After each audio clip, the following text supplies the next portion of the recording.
अब मैं इस समय 12 जनपद पर हूँ और ये 12 जनपद जो है ये रामविलास पासवान की वजह से पहचान बन गई थी। 9 बार वो लोकसभा में पहुँचे, संसद में रहे, 45 साल का लंबा समय था।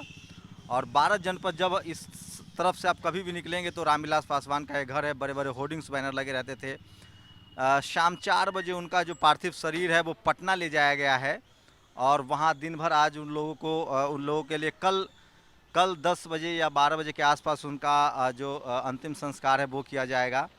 तो ये 12 जनपद की पहचान थी। 9 बार वो मेंबर ऑफ पार्लियामेंट रहे, संसद भवन रहे। तो सोचिए 45 साल, अगर मान के चलिए 40-45 साल का उनका एक्टिव राजनीति था।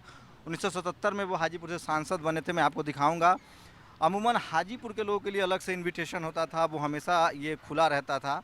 और अभी भी अंत्येष्टि सब चूँकि यहाँ से चला गया है, 4 बजे करीब गया है, 5 बजे की इंडिगो की फ़्लाइट थी।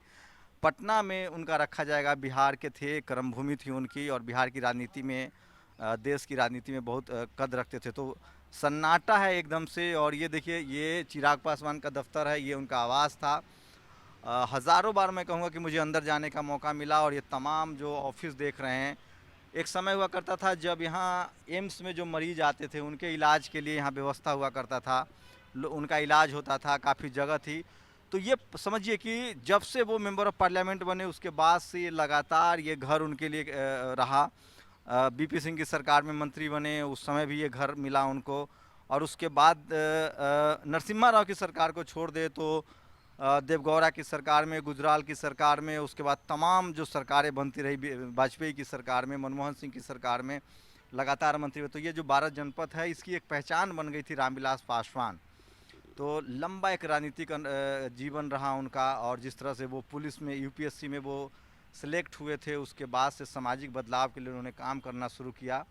और एक खालीपन जो रहेगा उसके लिए बहुत लंबा, एक ऐसे दौर में, उस वक्त आप 65 और 77 के दौर की कल्पना कीजिए जब किसी schedule caste, schedule tribe, OBC, minority के लिए राजनीति कितना मुश्किल काम हुआ करता था। उसमें एक साधारण परिवार से आने वाले उन्होंने एलएलबी की पढ़ाई की थी और यूपीएससी की तैयारी कर रहे थे, पढ़े लिखे थे। और शरद यादव हो, लालू यादव हो, रामविलास पासवान हो, इनकी तिकरी थी, उसका बिहार की राजनीति पर लंबा असर रहा। उनका पार्थिव शरीर पटना ले जाया गया है।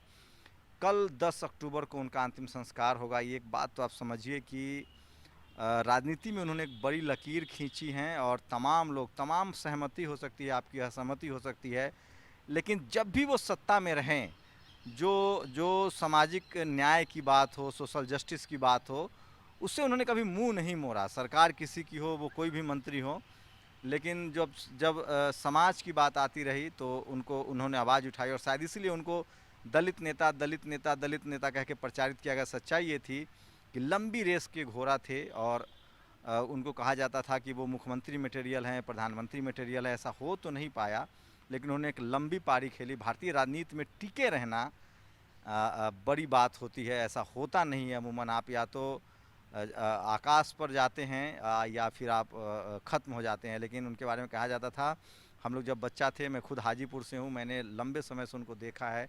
वो जब Lok Sabha member of parliament Hajipur से हुआ करते थे कि ऊपर आसमान नीचे पासवान। तो एक लंबा राजनीतिक अनुभव रहा, उसका दौर ख़त्म हुआ है। और रामविलास पासवान खासकर जो पहली बार सोशल जस्टिस मंत्री बनते हैं, और मंडल कमीशन का जो इम्प्लीमेंटेशन है, जो आरक्षण की जो पूरी राजनीति है खासकर पिछड़ी समाज के लिए, के लिए उन्होंने जितनी ताकत लगाई और जिस तरह से उनका घर जलाएगा लौली में, वो याद रहेंगे। और तमाम असहमतियों के बावजूद आप उनके जो राजनीतिक कैरियर रहा है, उनका जो सामाजिक बदलाव को लेकर काम रहा है, उसको आप नकार नहीं सकते हैं। कैमरामैन तारा के साथ शंभू कुमार सिंह, नेशनल दस्तक, दिल्ली।